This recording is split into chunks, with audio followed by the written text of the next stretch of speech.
Here we are preparing for the first match in the top 4 of the 2025 VGC World Championships. First off, we have James Evans here running a Koraidon Calyrex Shadow Rider team here with the pretty standard sets here. Of course, we do see the Encore on James' side of things over the Nasty Plot, but we have the Incineroar here with Helping Hand over Flare Blitz. Of course, not needing that fire damage when you do have the Koraidon on the team. Of course, we have the Assault Vest Raging Bolt here with Volts, which giving the team a bit more pivoting. Of course, we have the Brute Bonnet here. Just one of these one of the standouts, I should say, of these new Sun teams, of course. Brute Bonnet, not quite as good as Amoonguss many would consider, but, with Photosynthesis in the Sun, potentially getting a defense buff is incredibly good. And, of course, Landorus, Incarnate here, Earth Power, Sludge Bomb, and Sandsear Storm. One of the best answers into, Miraidon, which is, the most used Pokemon in this event, so it's very good to see that there. But yes, this Incineroar, there's Brute Bonnet, both going into, I believe what Montana does have is a Calyrex Shadow Rider of his own, so having two really powerful dark types here is going to be very, very nice.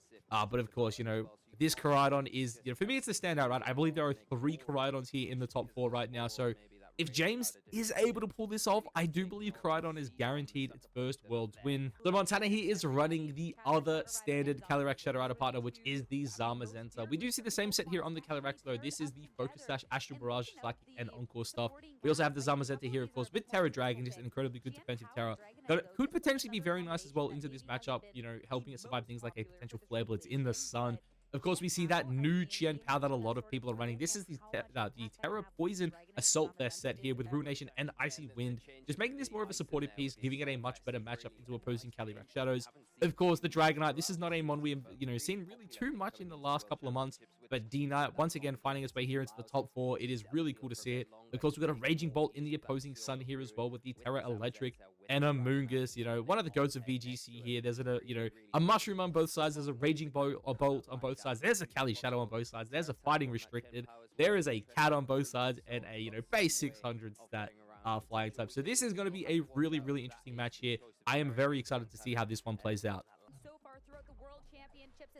All right, here we go. James Evan versus Montana Mott, our first top 4 set for the 2025 World Championships, and we see here James leading with Koraidon and Raging Bolt, and Montana with the Zamazenta and Calyrex Shadow Rider.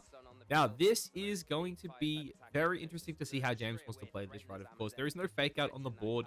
The big question here, I guess, is can Raging Bolt potentially live a double up? Of course, it is the slowest mon on the board right now. The Assault Vest definitely helps it into that Calyrex Shadow Rider. I would like to believe with the Focus Sash on the Cali here as well, a Body Press plus Astral Barrage probably is not enough to pick this up right now. So Koraidon really the only mon on James's side that can potentially get one shot here. And we do see James looking at a potential Protect.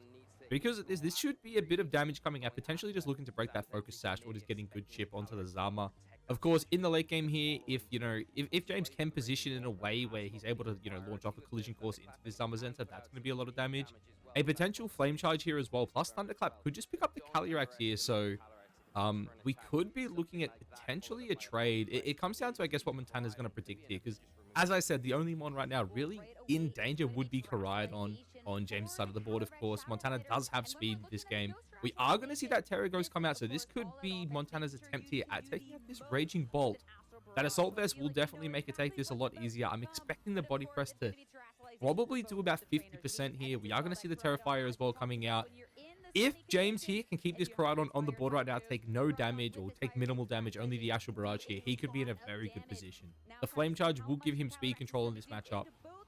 So there is the Astral Barrage. You can see James, they're not too happy with that. I think he didn't, he didn't quite predict this. That's going to be a lot of damage. The Raging Bolt took that very well, though. A lot better than I expected it to. So this here should be really good chip. Obviously, breaking the Focus Sash, getting it very, very low. That Calyrex right now should definitely be in range of the Thunderclap. Oh, and the Raging Bolt holds on. That's what we were talking about just before, where because of the Assault Vest, Bolt normally always lives that combo. The Terra Ghost obviously makes things a bit dicey, but surviving on 4 HP is massive here, especially too when you have things like the Brute Bonnet in the back. There is no Terra available right now, though, so the Body Press can deal quite a bit of damage right now. But obviously right now, a little bit of redirection could go a long way. And especially through Montana right now knows that this Calyrex is slower than James's Koraidon thanks to that +1 speed boost. So I'm curious to see how, I guess, Montana wants to play this out, right? Because, again, a Collision Clause into that left-hand slot right now should pick up the Zamazenta from this range. But obviously, in saying that, there's a prediction to be made on Montana's side of things, right? Do you protect? Do you switch? Are you going to get the Zamazenta out of here right now? Because basically, Koraidon can carry either Mon if it wants. Oh, and of course, yes, the Sucker Punch on Brute Bonnet here too does kind of mean the Calyrex is pinned, right? There is no Terra available. A Collision Course into the Zamazenta side of things should be pretty free with just a Sucker Punch to the right. And we are going to see a Protect come out of Zamazenta here, which means Calyrex did attack right now. So Montana here just sacrificing his Calyrex to the Sucker Punch of Brute Bonnet here is very... I mean, look, it's a prediction at the end of the day, right? You're making that prediction of like, hey, he knows he can Sucker Punch me. Protect by me is super duper obvious here. Maybe he goes for something like Collision Course plus 4 just to cover a switch. And because of that, the Sucker Punch does come out there, picking up the Cali Shadow, putting Koraidon now in a very, very good position. It's got redirection support on the board. And yeah, this just looks... I think this looks really good early here for James, right? Picking up that KO is very, very good. But now the Mon, I guess you probably don't want to see if you're James Evans, the one Pokemon here that could kind of play around the redirection here. And you can kind of see it on James's face there. He now knows, damn, I have kind of been caught here.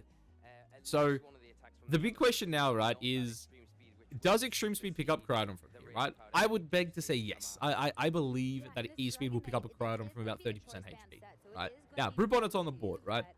Brute Bonnet with the defense boost in the sun probably lives the body press. I would definitely lean towards surviving this. So because of that, we could just straight up see a double up here. I do not mind this at all from James, just going for the attack and the spore here, simply because you still got that full HP Cali Shadow in the back, right? Even if he locks into E-Speed, which he does here, yep, you potentially just get a spore off right now, and then Cali Shadow can come back into the field and be in a very, very good position. I guess the big question is, does the Brute Bonnet live this here? I believe it should, but it's going to be close. Yeah, no, okay, that lived that pretty comfortably there, and he is going to get the spore off into the D-Knight there, so very, very nice here for James. Of course, he does have that 4 HP Raging Bolt in the back still, but I believe we're just going to see the Cali Shadow come in here and just potentially, start to looking to get some big attacks off here. Of course, it could potentially lock the Zama here into the body press. I doubt we see that. I do think James needs to start getting some damage off right now, especially too because there's always the threat of the Psychic Cluster Spore into that Zamazenta slot. There's always even just like Astral Barrage right now as well, just Astral Barrage and Spore, because it puts you in this position where, if you do go for something like a Wide Guard, you just get put to sleep, and the next turn Astral Barrage is also free. But also too, if you just try to pick up the Brute Bonnet here, then both your Mons will just take the Astral Barrage, which is very, very nice.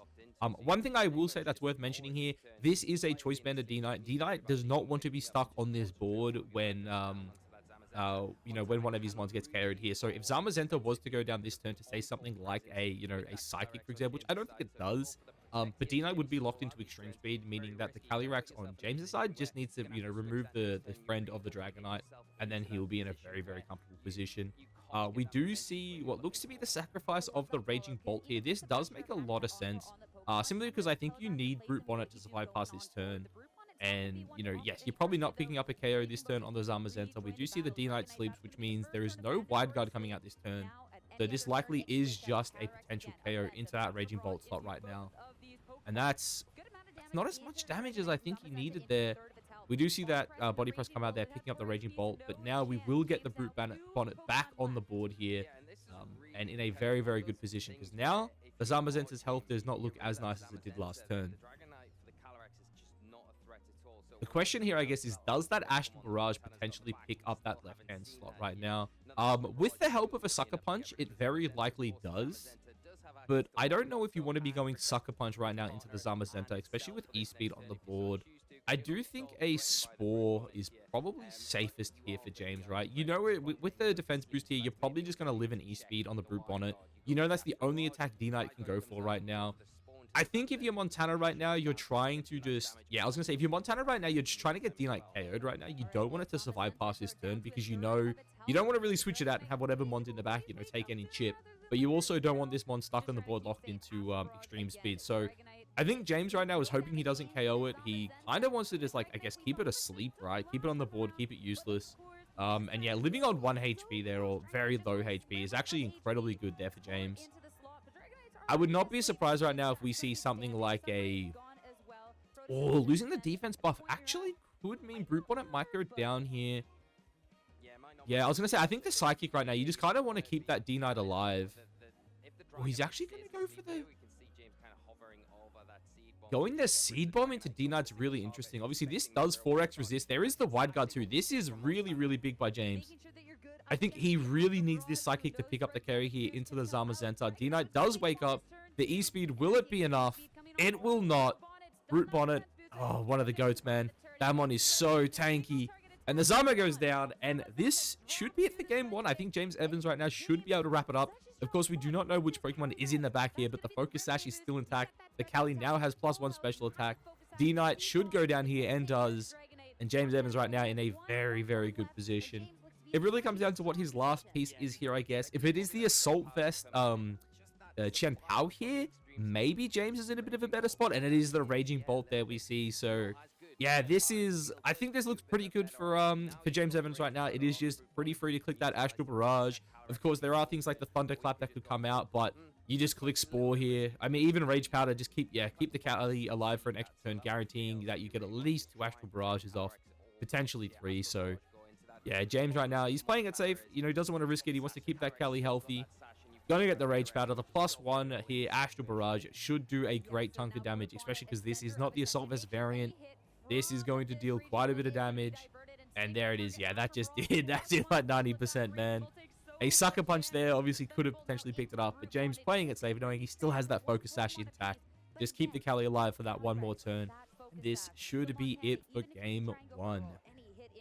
James Evans there, look, he played incredibly well. That Koraidon showed how powerful it was. Obviously, getting rid of the Cali Shadow early in that game. Very, very good there by James. Of course, Montana did have to make some plays. Unfortunately, he got them wrong. But James Evans just played incredible there in game one. All right, so we are here heading into game two of James Evans versus Montana Mott. We do see the Amoonguss switch up here. I do think this is a very good call here by Montana. I do think the biggest change up from game one is he needs to keep this Calyrex Shadow Rider alive. It went down far too early in game one. He didn't get to do enough work. And because of that, he kind of just struggled to close out the game. So, but on James' side, we do see the exact same lead here of Raging Bolt plus Koraidon. Of course, a very, very strong combo. The Brute Bonnet in the back here does actually look very, very strong for James. I would not be surprised right now if we do see something like a potential just, you know, hard switch into Brute Bonnet, then you Volt Switch back out into, even a Protect here as well is fine as well. Protect into Volt Switch and then just getting the Brute Bonnet on your side of the board as well is pretty good here for James. Of course, right now the Amoonguss also is in a bit of danger as it can just get one-tapped here by a potential Flare Blitz. So it's going to be interesting to see how Montana wants to play this. Of course, there is always the option of clicking Terra onto the Amoonguss, but that never feels too great to do on turn one with a Pokemon like that. If you're going to Terra Amoonguss, you kind of want it to be endgame, right? Once you kind of know a bit more of what's going to happen. But we are going to see the Terra here out of Montana Mott. It is going to be into that Calyrex Shadow Rider, and he's just going for big damage once again here on turn one. Now, again, this is quite scary, right? Because one of the biggest issues Montana is going to have going forward is, yes, you've got this Amoonguss here, sitting here, protecting the Calyrex Shadow Rider. The Mon that's about to come in right now is very likely to be a Brute Bonnet. And the second that Mon comes in, you can't redirect its Sucker Punches, you can't redirect its Spores, and you're going to do very minimal damage, right? So, yes, you're going to get some really good chip here into this Assault Vest, Raging Bolt here, but you don't have the Body Frost follow-up this time. You're only doing, you know, just under 50%. The Volt Switch will come out right now, and James Evans right now should be able to put his Brute Bonnet into a very, very strong board state right now.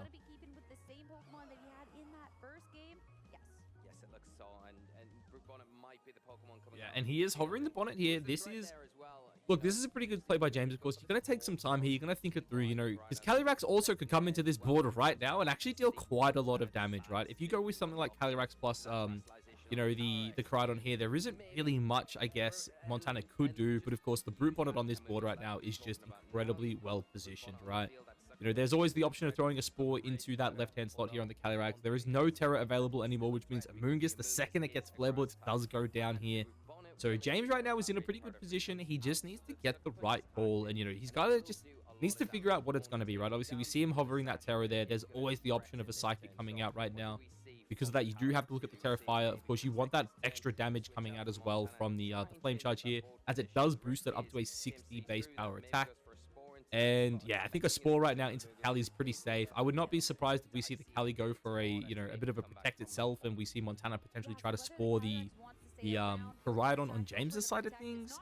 But we will see here what these trainers decide to do is going to be very important for, I guess, how the outcome of this game, you know, really turns out. Does Amoonguss go down here without getting any value? Does Cali at least get off an Astral Barrage here to chip down the Koraidon? These are the big things here.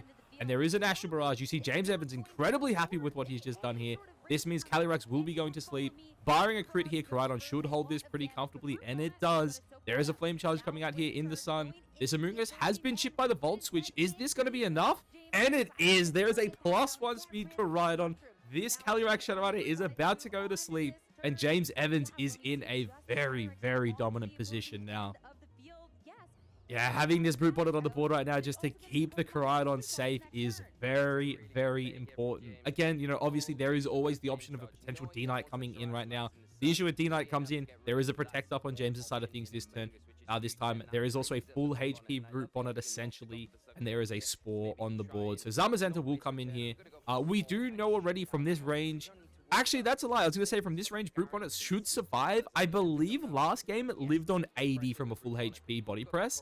So right now it's missing around, what's that, 70-ish HP. So a body press actually might be enough to remove this Brute Bonnet. But in saying that right now as well, a collision course in the sun is very, very scary. And of course, you do see there James hovering over that Calyrex Shadow Rider. Of course, a great switch in to a potential... Oh, he's just going to threaten the Flare Blitz. I mean, removing the Zamazenta just kind of frees up Brute Bonnet for the rest of the game, so it does make a lot of sense. But I also do believe this play here, just breaking the Focus Sash, very, very important. We are going to see the Zamazenta protect James Evans with yet another massive play here, man. This is the guaranteed sleep turn on the Cali Shadow, so it cannot wake up this turn. And that Flame Charge coming out, breaking the Focus Sash. Once again, James Evans just... He's playing out of his mind right now. This is just another really, really good play. He understands, hey, if I lose my Koraidon this turn to a body press, Zamazenta goes to sleep. If Zamazenta goes to sleep and that Calyrex has had its sash broken, his own Cali Shadow just runs away with this game. Really, really heads up play here. We are going to see the Sucker Punch thrown into the Cali. Very interesting. Of course, we do know here that this is a +2 speed on the Koraidon. Therefore, it is a, guaranteed to be fastest one in this game. But the Sucker Punch coming out... Oh, okay. The Cali does click the Protect there, so we will see the Sucker Punch fail. But the question is, how much does a collision course in the sun do to a Zamazenta at +1 defense? This is going to be a lot of damage. Montana, oh, he holds, okay. But the big issue now is that we know that is in the range of Psychic, and the Brute Bonnet holds. Oh my goodness. Brute Bonnet holds. This is massive. Of course, we are going to see a potential Spore coming out here. Wow. Okay. James, obviously here going for the prediction that saying, hey, you're probably going to protect. If you don't, I have the Rage Powder to cover it here. And the Spore too. Again, I don't hate this play, right? Because he's just saying, hey, I might take a Calyrex this turn, right?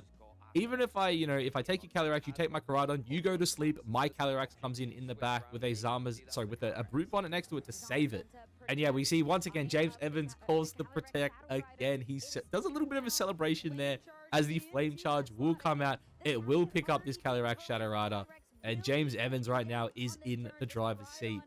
I guess the scariest thing for James in this situation is probably going to be that Assault Vest Qian Pao. If it is in the back, things could get a bit dicey for James, as it does have a really good matchup into 3 of his Mons.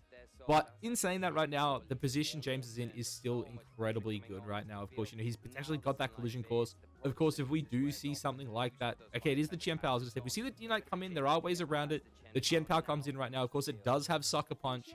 But right now, a Rage Powder and a collision course into Zamazenta does feel incredibly free. This is also the Assault Vest Qian Pao as well, so no Protect. There is no Terror here, so this is also pretty free as well. Probably definitely the safer play as well, just removing this so that the Calyrex Shadow Rider on his side of things is not in danger. We will see James Evans there. Gets off the Rage Powder. There is likely going to be a Sucker Punch. There is no Sucker Punch. This is just the collision course into the Assault Vest Qian Pao. This is 4 times effective, and that is a KO Qian Pao. And James Evans, his Calyrex Shadow Rider has not even touched the board in this game. He is just showing the dominance of Koraidon. And I believe if James does wrap this up, I'm almost certain, I'll have to double check this, I think this is a guaranteed Koraidon winning Worlds, as I believe the other top 4 matchup is a Koraidon versus Koraidon. So we could have our very first Koraidon winning at the World Championships this year, which is absolutely incredible. We will see the Calyrex Shadow Rider here touch the board. But yeah, this is too little too late for Montana Mott, and he knows that the battle has been cancelled. James Evans, a former world champion, has just found his way into the World Championships. What an incredible game. What an incredible set, man. James Evans just showing the power of Koraidon. This bike is insane, man. You look at it, how strong it is with a mon like Brute Bonnet, how strong it is with the one like Raging Bolt. Man, the Sun is so good right now. Koraidon is so good right now. And James Evans, man, he looks shocked. Man, he's just qualified for the World Championships once again.